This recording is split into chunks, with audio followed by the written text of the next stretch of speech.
प्रधानमंत्री मोदी जी तो जगह जगह जहां उनको मौका दिख जाए कि वो भी इंग्लिश बोलना जानते हैं और देख के वो वहीं टेलीप्रॉम्प्टर से वहीं इंग्लिश बोल देते हैं। तो पहले तो प्रधानमंत्री जी को हिंदी बोलना सिखवाइए आप। दूसरी बात ये है कि आप में से कोई जानता है शुद्ध हिंदी? कह रहे हैं मातृभाषा पे जोर। मैं आपसे क्या कह रहा हूँ, आपसे आप एक बात मुझे बताइए, पहले तो इन्होंने धर्म के नाम पर दंगे कराए, ठीक है ना, फिर उसके बाद में अब ये जातियों के नाम पर दंगे कराए, फिर अब ये उस भाषा के नाम पर दंगे कराना चाहते हैं। भारत जाना किस लिए जाता है? भारत अनेकता में एकता के लिए जाना जाता है, जहाँ पर जगह जगह पर पानी भी बदलता है, जगह जगह पर कपड़े बदलते हैं, जगह जगह पर भाषा बदलती है। इसीलिए तो इसको हिंदुस्तान भारत कहा गया है। भारत किस लिए जाना जाता है? अनेकता की एकता के लिए, कि अगर आप थोड़ी दूर पर जाएंगे तो पंजाबी बोली जाएगी, उधर थोड़ी दूर जाएंगे तो उर्दू बोली जाएगी, फिर केरला जाएंगे तो आप कन्नड़ी बोली जाएगी, मद्रासी बोली जाएगी। हर जगह पर अलग अलग भाषा का प्रयोग किया जाता है। कहीं भोजपुरी है तो कहीं किसी प्रकार की। आप जैसे युवाओं का फ्यूचर है हिंदी भाषा को लेकर, अगर आप विदेश जाना चाहो या जैसे आप वकालत की पढ़ाई कर रहे हैं तो क्या उसमें हिंदी का स्कोप है? देखिए, सबसे पहली बात तो मैं आपको एक बात बता दूं, आपने कही विदेश की बात।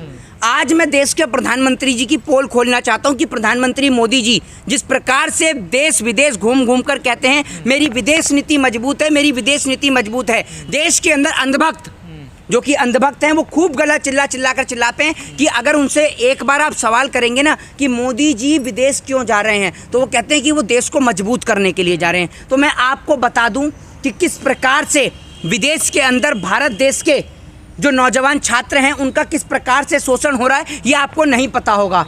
एक व्यक्ति हैं हरीश, जो कि इंडिया आ गए हैं अभी। मैं आपको बता दूं, उन्होंने जब एनडीटीवी ने बातचीत करी तो उन्होंने साफ तौर पर बोला कि मेरी मदद ना तो विदेश मंत्रालय ने की है, ना किसी कोई सरकार ने की है, और ना ही सरकार की किसी नीतियों ने करी है। दूसरी बात ये कि थाईलैंड और चाइना और जो तमाम जो विदेश हैं वहाँ पर मैं आपको बता दूं जिस प्रकार से भारत देश के जो छात्र हैं उनका शोषण हो रहा है, ये आपको नहीं पता होगा। दूसरी बात ये कि एक खबर आपने आज से कुछ दिन पहले देखी होगी कि प्रधानमंत्री नरेंद्र मोदी जी एम्बुलेंस को रास्ता देते हुए नजर आए। पहली बात, सबसे बड़ा सवाल ये खड़ा होता है कि प्रधानमंत्री जी के काफिले के बीच में एम्बुलेंस कैसे आ गई? एम्बुलेंस घुसी तो घुसी कैसे?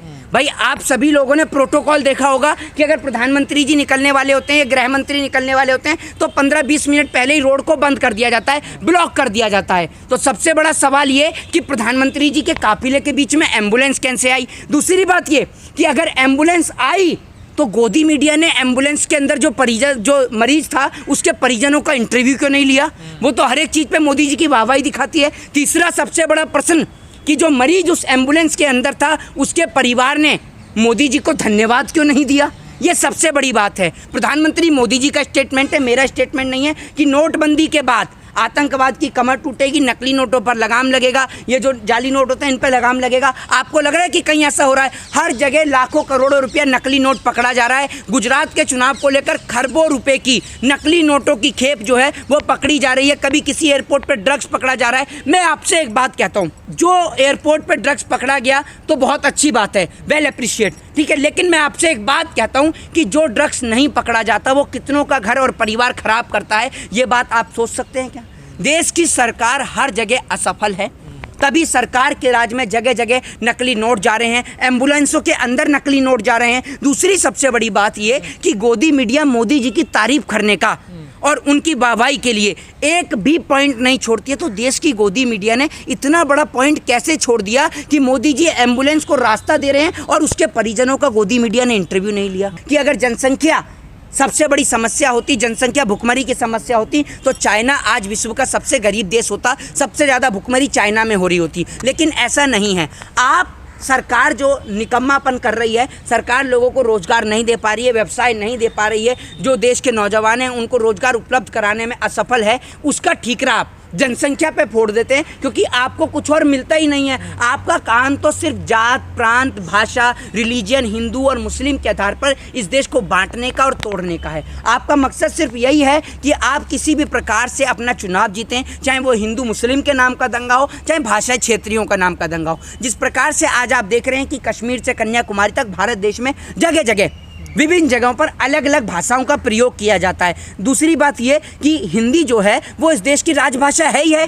हिंदी तो जो लोग बोलना जानते हैं, अब मैं आप सभी लोगों के सामने अपनी बात को रखता हूँ तो मैं हिंदी के रूप में तो रखता हूँ, लेकिन अगर आप केरला चले जाएंगे तो आप तमिलनाडु चले जाएंगे, चेन्नई चले जाएंगे तो वहाँ साउथ की साइड जाएंगे तो आपको वहाँ कन्नड़ में वो अपनी बात को रखेंगे, ठीक है। तो सब जगह भारत देश में अलग अलग भाषा बोली जाती है। पंजाब चले जाएंगे तो आपको पंजाबी बोलने को मिलेगी, आप अगर मिथिला चले जाएंगे बिहार में तो मिथिलांचल सुनने को मिलेगी, आपको बिहार चले जाएंगे, यूपी चले जाएंगे तो भोजपुरी सुनने को मिलेगी। तो जगह जगह विभिन्न भाषाओं का प्रयोग किया जाता है और इसीलिए अनेकता में एकता वाला देश मेरा भारत है। देश के अंदर हिंदुओं का सबसे ज़्यादा शोषण हो रहा है, तो क्या आप कहेंगे कि देश हिंदू राष्ट्र की ओर अग्रसर हो रहा है? सबसे ज़्यादा शोषण तो इस देश में हिंदुओं का ही हो रहा है। आप एक बात मुझे बताइए, देश के प्रधानमंत्री नरेंद्र मोदी जी ने आज तक हिंदुओं के लिए क्या किया है? क्या इतनी सुविधा इस देश में है कि हिंदुओं को पेट्रोल जो है वो 40 रुपये 50 रुपये लीटर मिल जाए, जिस प्रकार से पौने दो आँख वाला बोलता है, और जो मुस्लिम भाई हैं हमारे उनको पेट्रोल वही 100 रुपये 90 रुपये लीटर मिले? ऐसा है क्या कहीं पर? क्या सिलेंडर हिंदुओं को सस्ता मिल रहा है, मुस्लिमों को महंगा मिल रहा है? क्या ऐसा कुछ है इस देश के अंदर? अभी आपने देखा कि कल इन्होंने एक ट्रेन का भी उद्घाटन किया था, कल परसों में, उसको भैंस ने किस प्रकार से टक्कर मारी। अब आप सोच लीजिए, भैंस जब ट्रेन को टक्कर मार रही है तो जब वो भैंसे आवारा पशु जब किसान के खेतों में घुसते हैं तो किसान को किस प्रकार की तकलीफ का सामना करना पड़ता है, ये आप सभी लोग सोच और समझ सकते हैं। टूट भी गई भैंस की टक्कर से, ये सोच लीजिए भाई, मैं आपको बताता हूँ, इतनी मजबूती है ना भाई, कैसी बात कर रहे हैं, मोदी है तो मुमकिन है।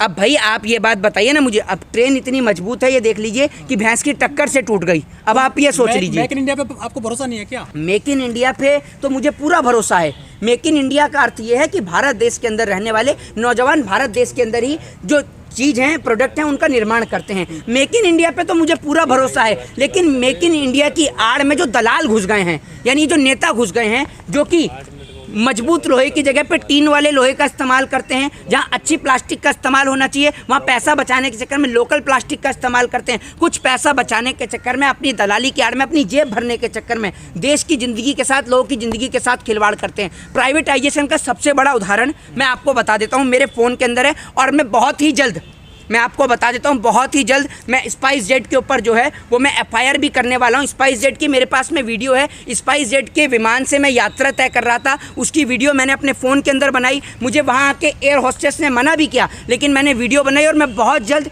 स्पाइस जेट के ऊपर जो है वो क्लेम भी करूँगा, और साथ साथ स्पाइस जेट के ऊपर एक रिट पिटीशन भी दायर करूँगा, मुकदमा भी इनके ऊपर दर्ज करूँगा, FIR भी करूँगा, क्योंकि स्पाइस जेट के विमान से मैं यात्रा तय कर रहा था और उसकी जो कुर्सियाँ हैं वो कुर्सियां फट रही थी, और कोई एक कुर्सी नहीं फट रही थी, एक कुर्सी फट रही होती तो चलिए चलता भी, और भी कुर्सियां फट रही थी। मैंने उसकी वीडियो भी बनाई, वो वीडियो मेरे फ़ोन में है, उसको मैं आपको थोड़ा सा आप लोगों के सामने दिखा देता हूँ। ये आपने देखा होगा एयर होस्टेस जिस प्रकार से मना कर रही थी। अभी एक मैडम कहती हैं जो मोदी जी की आंख से, यानी भक्त की आंखों से देखती हैं, वो कहती हैं, सुन लीजिए मोदी जी कहाँ से आते हैं मैं आपको बताता हूँ। जो तमाम चीज़ों का प्राइवेटाइजेशन किया जा रहा है, ये कौन कर रहा है? आप जैसे पत्रकार करते हैं क्या प्राइवेटाइजेशन हैं? अब आपने दलालगिरी के साथ साथ प्राइवेटाइजेशन भी शुरू कर दिया है। आप खैर, आप लोगों का तो प्राइवेटाइजेशन हो ही चुका है, आप लोगों के जमीर का प्राइवेटाइजेशन हो चुका है, आपने अपने जमीर को ही बेच दिया, तो आपके लिए तो कोई बड़ी बात नहीं है। अब ये मैडम कह रही है कि जो चेयर दिखाई है, चेयर कहाँ फट रही हैं, तो आपको स्पेशल ये वीडियो दिखाता हूँ, चेयर फटी देख लीजिएगा, आप इनकी आंखों से देखिएगा, देख लीजिएगा, भक्त की आंखों से देखिएगा जरा, दिख रही है आपको? और स्पाइस जेट के ऊपर लोगो भी लग रहा है, दिख रही है आपको? तो ये जो है, और ये देख लीजिए, मैं आपको बता देता हूँ, ये है हमारे देश में विमानों की हालत। निजीकरण का यही हाल हो, ये निजीकरण का यही हालत है। आप तमाम एयरपोर्ट पर जाकर देख लीजिए,